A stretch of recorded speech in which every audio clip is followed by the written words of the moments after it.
Hi friends, welcome to Josh kitchen. இன்றைக்கி நெல்லிக்காய் juice எப்படி செய்கிறதுன்னு பார்த்துடலாம். நெல்லிக்காயில் அவ்வளோ சத்துக்கள் இருக்குது. நம்மளை உடம்புல உள்ள கெட்ட கொழுப்பெல்லாம் வெளியேற்றும். 3 நெல்லிக்காவை சின்ன சின்ன பீஸாக கட் பண்ணி எடுத்துக்கலாம். உள்ளே இருக்க விதையை ரிமூவ் பண்ணிடலாம். 2 கப் அளவு ஜூஸ் இன்றைக்கி நம்ம ரெடி பண்ணிடலாம். அதுக்காக தான் 3 நெல்லிக்காய் எடுத்திருக்கேன். இந்த மாதிரி ஸ்லைஸாக கட் பண்ணிக்கலாம். இப்போது நம்ம மிக்ஸி ஜாரில் சேர்த்துடலாம். இது கூடவே கொஞ்சமாக புதினா இலையையும் சேர்த்துடலாம். சின்ன சைஸ் இஞ்சி துண்டையும் சேர்த்துட்டு கொஞ்சமாக தண்ணி சேர்த்து ஃபைன் பேஸ்ட்டாக அரைச்சி எடுத்துக்கலாம். பாருங்கள், இந்த அளவுக்கு அரைச்சி எடுத்துக்கணும்.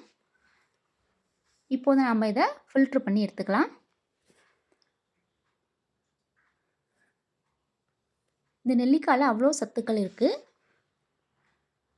நம்ம இதயத்தை பாதுகாக்கும். ஆரஞ்சு பழத்தை விட 20 மடங்கு விட்டமின் சி நெல்லிக்காயில் இருக்குது. நம்ம நெல்லிக்காவை ரொம்ப அலட்சியப்படுத்தக்கூடாது. எப்போல்லாம் நெல்லிக்காய் கிடைக்குதோ அப்போல்லாம் நம்ம வாங்கி இந்த மாதிரி ஜூஸ் போட்டு குடிச்சிடலாம். 1.5 கப் அளவு தண்ணி சேர்த்துக்கலாம். நல்லா ஃபில்ட்ரு பண்ணிவிட்டு இது கூடவே ஹாஃப் லெமனையும் நம்ம சேர்த்துடலாம்.